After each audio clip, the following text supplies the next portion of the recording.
जय श्री कृष्णा। आप सभी को निर्जला एकादशी के पारण दिवस की ढेरों शुभकामनाएं।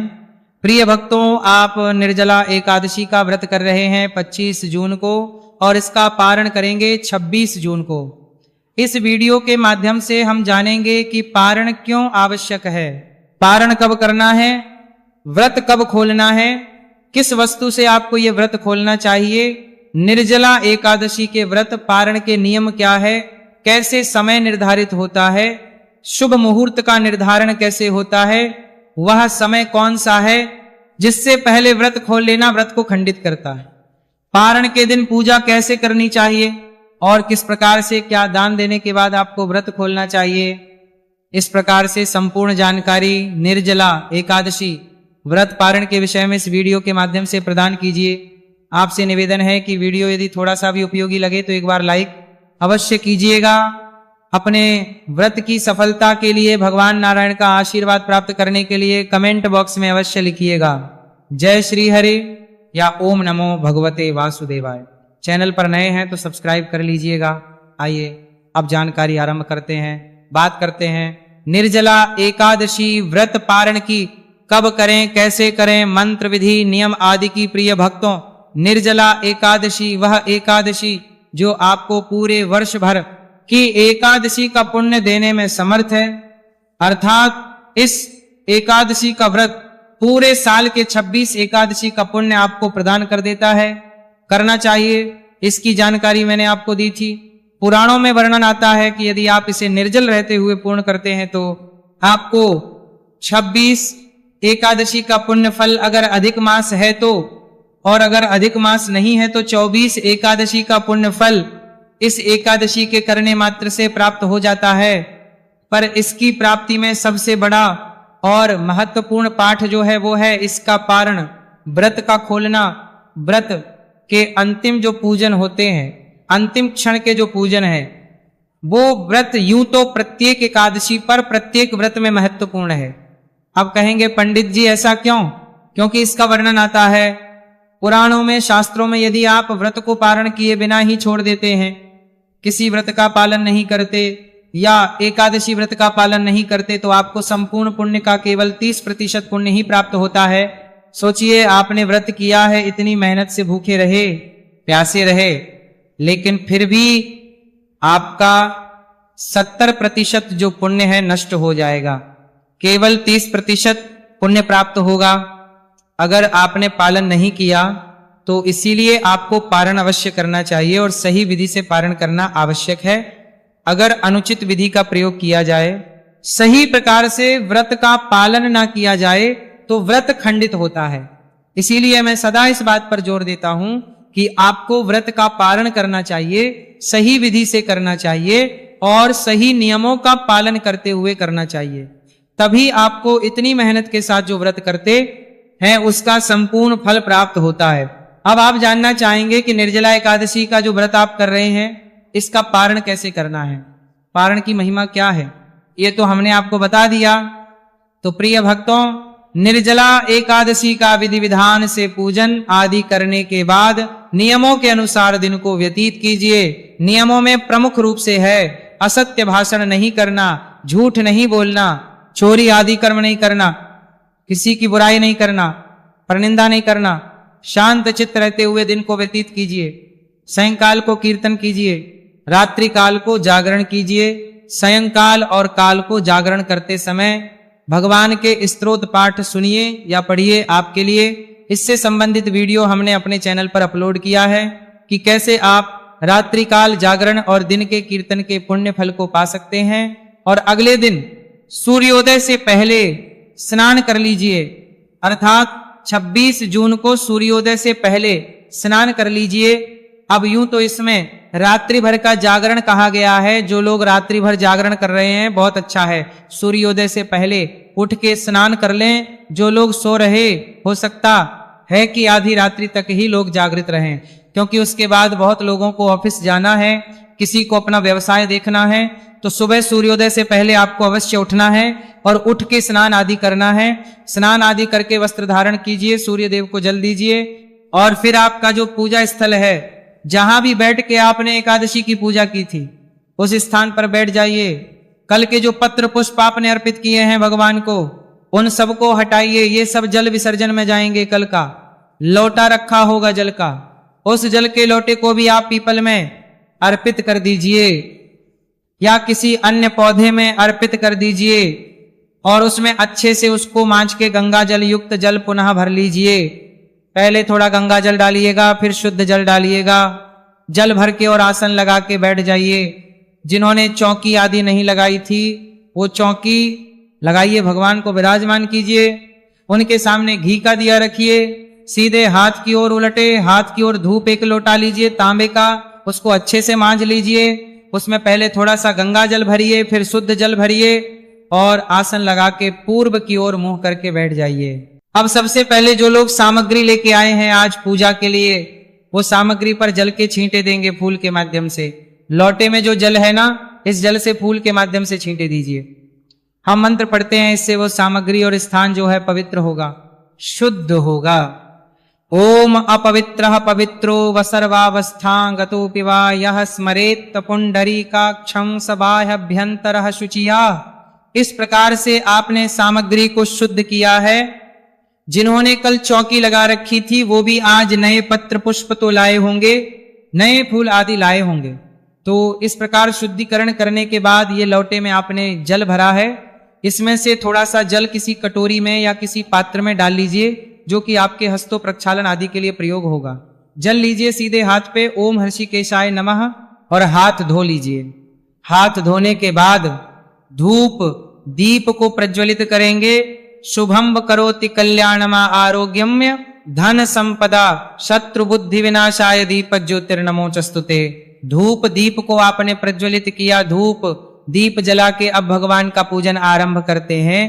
भगवान के सामने एक कटोरी आदि रख दीजिए, पात्र रख दीजिए जिसमें आप पूजा की सामग्री अर्पित करेंगे। और जिनके पास प्रतिमा है वो प्रतिमा को किसी पात्र में विराजमान कीजिए। पूजन में सबसे पहले भगवान गणेश का ध्यान करेंगे और भगवान नारायण का तदुपरांत ध्यान करेंगे। हाथ जोड़ लीजिए, भगवान गणेश का ध्यान करते हैं। एकदंतम शूर्पकर्णम गजवक्त्रम चतुर्भुजम पाशाकुशधरम देवम ध्यायत सिद्धिदम विनायकम। बोलिए गणेश जी महाराज की जय। अब भगवान नारायण का ध्यान करेंगे। शांताकारम भुजगशानम पद्मनाभम सुरेशम विश्वाधारम गगन सदृशम मेघवर्णम शुभांगम लक्ष्मीकांतम कमलनयानम योग्यभिर्ध्यान गम्यम वंदे विष्णु भव भयहरम सर्वलोकैकनाथम। बोलिए विष्णु भगवान की जय। अब जिनके पास प्रतिमाएं हैं वो भगवान को किसी पात्र में विराजमान कीजिए, जैसे कि जलादि उनको अर्पित करें, नहलाएं तो जल यहां वहां फैले नहीं। और तस्वीर के सामने एक कटोरी आप पात्र अर्पित कीजिए, उसमें आप पूजा का जल सामग्री आदि अर्पित कीजिएगा। सबसे पहले भगवान को पद प्रक्षालन कराएंगे। तो आइए एक चम्मच जल ले लीजिए, मंत्र आरंभ करते हैं। आप एक चम्मच जल अर्पित कीजिएगा, फिर अर्घ्य के रूप में और फिर आचमनी के रूप में। ओम विष्णवे नमः पादयोः पाद्यम समर्पयामि। पद प्रक्षालन कराइए। भगवान को एक चम्मच जल लीजिए, भगवान के पैरों पे अर्पित कीजिए। जो तस्वीर पर पूजन कर रहे हैं वो सामने रखे पात्र में एक चम्मच जल अर्पित कीजिए। भाव रखिए कि आप भगवान के पैर धुला रहे हैं। अब आप अर्घ्य देंगे भगवान को। ओम विष्णवे नमः, ओम कृष्णाय नमो नमः। अर्घ्यम समर्पयामि। अर्घ्य अर्पित के बाद आचमनी समर्पित करेंगे। ओम विष्णवे नमः, ओम कृष्णाय नमो नमः। आचमन्यम समर्पयामि के रूप में एक चम्मच जल अर्पित कीजिए। आचमन्य के बाद भगवान को स्नान कराया जाता है। गंगे च यमुने चैव गोदावरी सरस्वती नर्मदे सिंधु कावेरी जले जस्मिन सन्निधिं कुरु। स्नान कराएंगे भगवान को प्रेम से। जिनके पास प्रतिमा है वो शंख में जल भर लीजिए और प्रतिमा को स्नान कराएंगे। जो तस्वीर पर पूजन कर रहे हैं वो फूल के माध्यम से जल के छींटे दीजिए। गंगे च यमुने चैव गोदावरी सरस्वती नर्मदे सिंधु कावेरी जले जस्मिन सन्निधिं कुरु। शुद्ध जल से स्नान कराइए। भगवान को शंख में जल भर के स्नान कराइए। गंगे च यमुने चाव गोदावरी सरस्वती नर्मदे सिंधु कावेरी जले जस्मिन सन्निधिं कुरु। अब आप पंचामृत से स्नान कराएंगे। पंचामृत बनाइए। कच्चा दूध, दही, घी, शक्कर और गंगाजल। शहद का प्रयोग पंचामृत में नहीं होगा, शहद जो है वर्जित होता है, ध्यान रखिएगा। तो आप पंचामृत को पुष्प पर लगा लीजिए, जो तस्वीर पर पूजन कर रहे हैं, और पंचामृत इस प्रकार से अर्पित कीजिएगा। भाव रखिएगा कि आप पंचामृत से भगवान को स्नान करा रहे हैं, और जो प्रतिमा पर पूजन कर रहे हैं वो पंचामृत से प्रतिमा को नहलाइए। पयोदधिघृतं चैव शर्करायान्वितं पंचामृतं मया नीतं स्नानार्थं प्रतिगृह्यतां। पंचामृत समर्पित कीजिए भगवान को। पंचामृत से स्नान कराने के बाद पुनः शुद्धियों तक स्नान कराएंगे। शुद्ध जल से स्नान कराइए। ओम विष्णवे नमः, ओम कृष्णाय नमो नमः। स्नानम समर्पयामि, जलम समर्पयामि। शुद्ध जल से स्नान कराइए भगवान को। अब भगवान को पात्र से उठा लीजिए, अच्छे से पोंछ के आसन पर विराजमान कर दीजिए, और भगवान को वस्त्र अर्पित करेंगे। वस्त्र के रूप में मौली का एक टुकड़ा तोड़िए और भाव रखिए कि यहां भगवान को वस्त्र अर्पित कर रहे हैं। ओम विष्णवे नमः, ओम कृष्णाय नमो नमः। वस्त्रम समर्पयामि यज्जो। पवित्र क्या होता है? जनेऊ। जनेऊ लीजिए और उसको रोली कुमकुम आदि से तिलक कर लीजिएगा, और फिर भगवान को अर्पित कीजिए। यज्जो पवित्र समर्पित कीजिए भगवान को। यज्जो पवित्र अर्पित करने के बाद अब आप प्रभु को इत्र अर्पित करेंगे। इत्र को फूल पर लगा लीजिए और भगवान को अर्पित कीजिए। ओम विष्णवे नमः, ओम कृष्णाय नमो नमः। इत्रम समर्पयामि। इत्र समर्पित करके प्रभु को तिलक करेंगे। ओम विष्णवे नमः, ओम कृष्णाय नमो नमः। तिलकम समर्पयामि कीजिए। भगवान को प्रेम से तिलक करने के बाद पुष्प अर्पित कीजिएगा। माला है तो माला पहनाइएगा, पुष्प समर्पित कीजिए। ओम विष्णवे नमः, ओम कृष्णाय नमो नमः। पुष्पम समर्पयामि। माला है तो माला पहनाइए। अब आप भगवान को धूप दिखाएंगे।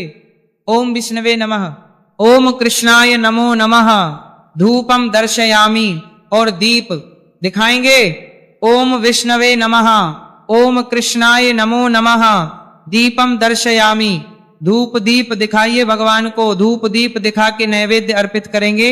नैवेद्य में क्या आपके पास फल है तो फल, मिठाई है तो मिठाई, मिश्री है तो मिश्री, बताशा है तो बताशा। ओम नारायणाय नमो नमः, ओम कृष्णाय नमो नमः। नैवेद्यम समर्पयामि। अब नैवेद्य अर्पित करने के बाद भगवान को जलाजमी कराइए। 1 चम्मच जल लीजिए। ओम विष्णवे नमः, ओम कृष्णाय नमो नमः। आचमन्यम समर्पयामि। और भगवान के सामने रखे पात्र में अर्पित कीजिए। जलाचमनी कराने के बाद तांबुल अर्पित करेंगे। पान का पत्ता लीजिए, उस पे 2 लौंग, 2 इलायची, 1 सुपारी रखिए और भगवान को अर्पित कीजिए। पूगी फलम महदिव्यम नागवल्ली दलैर्युतम एलादिभिः समायुक्तम तांबूलम प्रतिगृह्यताम। शुभ दक्षिणा तांबूल अर्पित कीजिए। इसके बाद हाथ जोड़ के नमस्कार कीजिए भगवान को। हाथ जोड़ के नमस्कार कीजिए। जो भी दक्षिणा अर्पित करना चाहते हैं वहां दक्षिणा अर्पित कीजिए। इस प्रकार पूजन करके अगर संभव है तो तुलसी माता की कथा सुननी चाहिए। चैनल पर हमने अपने अपलोड की है, आपके लिए पारण के दिन ये सुनी जाती है। कथा सुन के फिर भगवान की आरती कीजिएगा।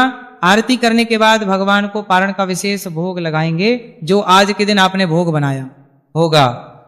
इसके बाद अभी पुष्पांजलि, प्रायश्चित, क्षमा याचना, ये सब बाकी है, जो बड़ी महत्वपूर्ण प्रक्रिया होती है पारण के दिन की। तो पहले भोग प्रसाद भगवान को अर्पित करेंगे। भोग में क्या बनाना है देखिए। पीले चावल आप बना सकते हैं, बड़ा उत्तम होता है। आप मखाने की खीर बना सकते हैं। केसर अगर उसमें डाल दें तो केसर युक्त खीर बड़ा उत्तम है। आज के दिन भोग में भगवान को अगर भोग में अर्पित करते हैं तो श्रेष्ठ कहा गया है। यह संभव ना हो, कोई भी सात्विक आहार बना लीजिए, चाहे रोटी सब्जी बनाइए, लहसुन प्याज आदि उसमें नहीं होने चाहिए। थाली सजाइए जो आपने भोग बनाया है। थाली में तुलसी का पत्ता रखिए। तुलसी आज नहीं तोड़नी है, इसका ध्यान रखना। द्वादशी को तुलसी का पत्ता नहीं तोड़ना, वर्जित होता है, बहुत पाप है इसका।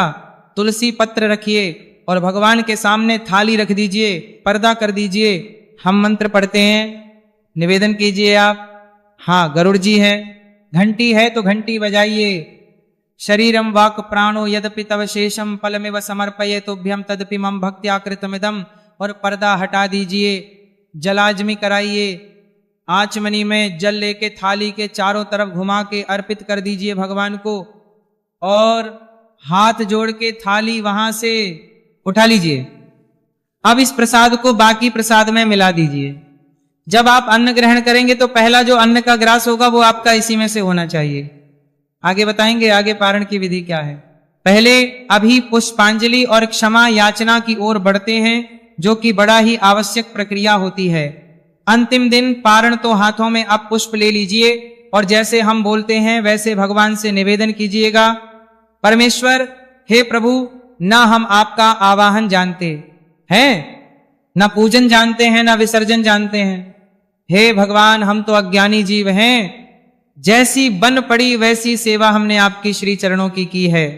दशमी के नियम किए, एकादशी को व्रत किया, जैसा भी आपने व्रत किया है वो बोलिएगा। निर्जल किया है तो निर्जल सजना की है तो सज्जनों, प्रभु जैसा बन पड़ा वैसा हमने व्रत किया। उत्तम से उत्तम करने का हमने प्रयास किया है, पर हम मनुष्य हैं, छोटी सी हमारी बुद्धि है, तो हमसे जाने अनजाने में कोई ना कोई त्रुटि हो ही जाती है। तो भगवान, हमसे अगर जाने अनजाने में कोई त्रुटि, कोई भूल, कोई गलती हो गई हो तो उसे क्षमा कीजिएगा और दया का आशीर्वाद प्रदान कीजिएगा। भगवान, आप दया सिंधु हैं, हम आपके बालक नादान हैं, आपके डर के भिखारी हैं। भगवान, हमारे अनजाने की सभी गलतियों को क्षमा करते हुए हमें दया का आशीर्वाद प्रदान कीजिए और इस व्रत को स्वीकार कीजिए। भगवान, आपको अर्पित करने के लिए हमारे पास कुछ नहीं है, तन मन धन सब आप ही का है। हमारे पास केवल क्या है? परमेश्वर प्रभु, यह पत्र पुष्प की भेंट है, इसे स्वीकार कीजिए और दया का आशीर्वाद प्रदान कीजिए। वह पत्र पुष्प के चरणों में अर्पित कर दीजिए और खड़े खड़े परिक्रमा कर लीजिए। अगर आपसे कोई व्रत में त्रुटि हुई है, कई बार हमसे कोई गलती हो जाती है और बाद में हमें ज्ञात होता है, तो आप उसका निवेदन भी भगवान से यही करेंगे कि प्रभु, मुझसे अनजाने में ये गलती हो गई, बाद में मुझे याद आया, तो प्रभु मेरी इस गलती को क्षमा कीजिएगा। तो इस प्रकार से क्षमा याचना करके खड़े खड़े परिक्रमा कर लीजिए। यानी कानि च पापानि जन्मांतर कृतानि च आगरी कर्तानि च पापानि जन्मांतर कृतानि च पापानि जन्मांतर कृतानि तानि सर्वाणि नश्यन्ति प्रदक्षिणे पदे पदे। यानी कानि च पापानि जन्मांतर कृतानि च तानि सर्वाणि नश्यन्ति प्रदक्षिणे पदे पदे। परिक्रमा कर ली है आपने, हाथ जोड़ के नमस्कार कीजिए। माताएं बहनें सर झुका के हाथ जोड़ के नमस्कार करेंगी, पुरुष जन दंडवत प्रणाम करेंगे। इस प्रकार आपने पारण का पूजन पूर्ण किया है। अब चौकी को थोड़ा सा वहां से खिसका दीजिए। जिन्होंने कलश की स्थापना की थी वो कलश को भी अब वहां से उठा लेंगे। कलश पर दक्षिणा रख के वो ब्राह्मण को देना है। अगर आपने कलश रखा था तो अन्यथा इसमें जल का घड़ा जो है निर्जला एकादशी के दिन ही दे दिया जाता है, तो कोई आवश्यकता है भी नहीं। अब पूजन के बाद आपने संभव है तो ब्राह्मण को भोजन कराना है, ब्राह्मण को करा सकते। मंदिर में सीधा दे आइए, अर्थात सूखा आटा, दाल, चावल, चीनी आदि कुछ दे दीजिए। यह भी संभव नहीं है तो ब्राह्मण के निमित्त दान दक्षिणा अवश्य दे दीजिए। दान दक्षिणा दीजिए, मतलब आपने कुछ ना कुछ ब्राह्मण के निमित्त दान करना है। ब्राह्मण को दान करने के बाद ही आपने व्रत का पारण करना है। आपके आसपास कोई योग्य ब्राह्मण हैं, सदाचारी ब्राह्मण हैं, वेद पाठी ब्राह्मण हैं जो सत्कर्म करते हैं, तो आप उनको अर्पित कर सकते हैं और उसके बाद आप व्रत का पालन करेंगे। पारण करने के लिए आसन लगा के बैठ जाइए। ओम नमो भगवते वासुदेवाय, ओम नमो भगवते वासुदेवाय का 5 बार जप कीजिए और फिर भगवान नारायण से निवेदन कीजिए कि हे प्रभु, मैं आज निर्जला एकादशी का ये जो मैंने व्रत किया, इसका पारण या जल पीकर और तुलसी जल लेकर कर रही हूं। इस पारण को स्वीकार करें और मुंह में तुलसी का पत्ता रखिए, जल पी लीजिए और इस प्रकार आपके व्रत का पारण हो जाएगा। जो लोग द्वादशी का व्रत कर रहे हैं वो इस प्रकार से केवल जल से पारण करेंगे और उसके बाद वो सायंकाल को फल आहार कर सकते हैं, क्योंकि द्वादशी के व्रत में ये जो महाद्वादशी का व्रत है इसमें फल आहार की कोई मनाही नहीं है, निर्जल करने की भी आवश्यकता नहीं है, इसके भी पी सकते हैं। अन्न जो है आप 27 तारीख को ही खाएंगे, 27 तारीख को ही इस व्रत का पालन करेंगे जो महाद्वादशी कर रहे हैं, क्योंकि बहुत बड़ा फल है द्वादशी का इस पर, और जो निर्जला का पालन कर रहे हैं वो इस प्रकार से पालन करके फिर अन्न ग्रहण कर सकते हैं। ये है विधि पारण की, ये नियम मैंने आपको बताया। प्रिय भक्तों, आप बात करते हैं कि पारण का शुभ मुहूर्त क्या रहेगा, तो मुहूर्त का जो नियम है ना, पारण का नियम कहता है कि पारण व्रत के अगले दिन सूर्योदय के बाद और हरिवासन का समय जाने के बाद द्वादशी तिथि में किया जाना चाहिए। इन सभी नियमों का ध्यान रखते हुए पालन के लिए शुभ समय रहेगा 26 तारीख को सुबह 5:30 बजे से और 8:15 तक। इस समय पे आप पारण करें, श्रेष्ठ है, कल्याणकारी रहेगा। जो इस समय में पालन ना कर पाए वो इसके बाद भी पालन कर सकते हैं, पर उत्तम समय जो है वो ये रहेगा। कुछ और कहना चाहें, पूछना चाहें, कमेंट बॉक्स में लिख के पूछ लीजिएगा। भगवान नारायण